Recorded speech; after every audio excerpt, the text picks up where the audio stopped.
పాకిస్తాన్లో భారీ దాడి జరిగింది.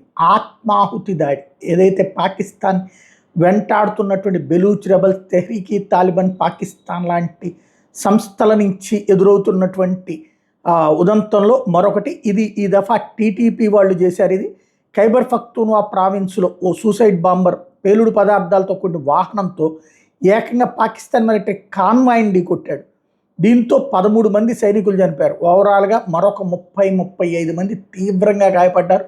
20-25 మంది స్వల్పంగా గాయపడ్డటువంటి పరిస్థితి. బట్ అందరూ ఆసుపత్రిలో ఉండాల్సిందే కనీసం కొన్న నెలల పాటు అన్నటువంటిది పోలీసులు చెప్తున్నారు. అంటే దాన్ని బట్టి అక్కడ అంత తీవ్రమైనటువంటిది జరిగింది.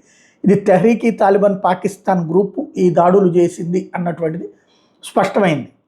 భారీ విధ్వంసం అన్నటువంటిది జరిగింది. దీని మీద పాకిస్తాన్ విచారణకి ఆదేశించడం సహజంగా జరుగుతుంది. అయితే దీన్ని భారత్ వైపుకి తోసేసేటటువంటి ప్రయత్నం చేస్తోంది. విదేశీ జోక్యం ఉంది దీంట్లో, భారత జోక్యం ఉంది అన్నటువంటి దాన్ని భారత విదేశాంగ శాఖ తోసిపుచ్చింది. మీలాగా మేము మా దేశంలో తీవ్రవాదాన్ని మీరు ప్రోత్సహించినట్టుగా మీ దేశంలో తీవ్రవాదాన్ని ప్రోత్సహించే అలవాటు మాకు లేదు. మీరు ప్రత్యక్షంగా కాశ్మీరీ స్వతంత్ర సమరయోధులు అంటూ లష్కరే తోయిబాలు, జైషే మహమ్మద్లు ఇట్లాంటి వాళ్ళందరినీ ప్రోత్సహిస్తారు.